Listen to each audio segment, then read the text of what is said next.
Let me ask you this question. With what we saw so far in that video, what do you think this was made for? Drop in the comments. Let me know what you think. We're going to keep watching, and I'll explain more here in a second. My name is Warren Mumpson. We've been part of the Brookside family since the mid-'80s. I have a better relationship with a wrench than I do with a touchscreen. I guess I'd rather get greasy than to sit in front of a computer.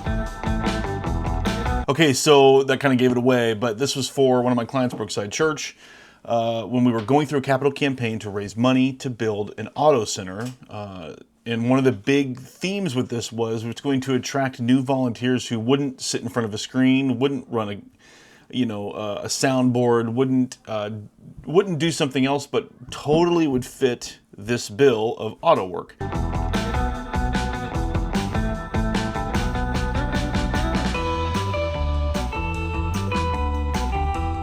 I just enjoy working on cars. It's something that I've enjoyed for years and years.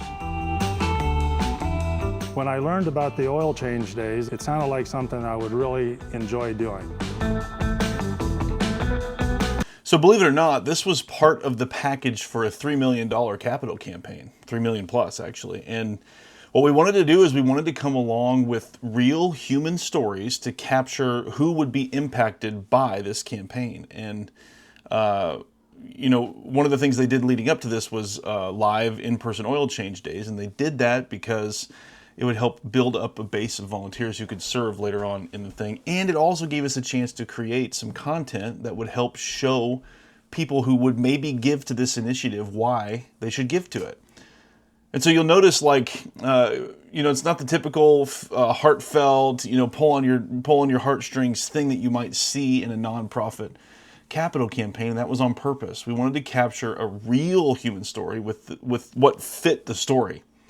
A Corvette guy who loves, working on his cars, likes to get greasy. It's got a different feel than you would maybe expect. And all of that was really intentional. A young lady that came in about the oil change days, when she got done, she'd almost in tears, It was something that she really did appreciate. It was a blessing to a lot of those people. And it was a blessing for me too. It's something I really enjoyed doing.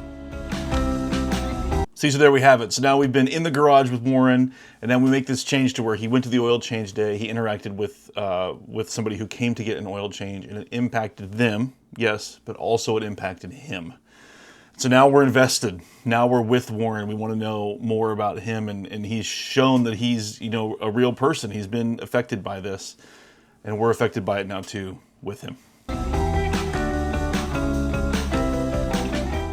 The connection that I have always wanted in churches, I guess, serve in a way that I really would enjoy. And it's not that I don't enjoy serving in other ways, but this was my niche. Anytime that you can serve and make a difference in someone's life, I think it becomes a blessing for you as well.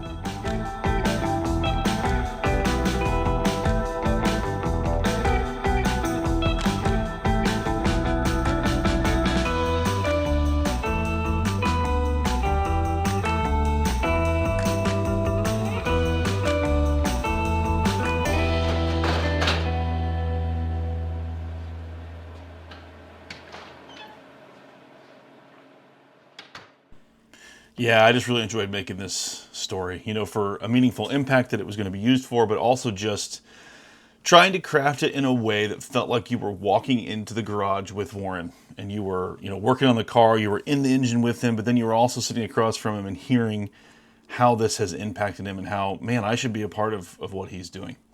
Really fun piece.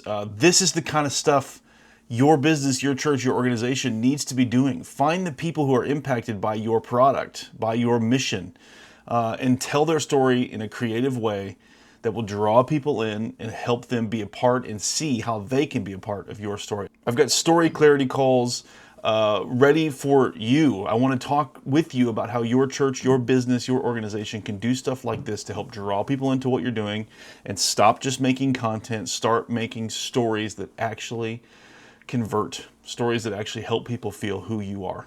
Your story is my mission.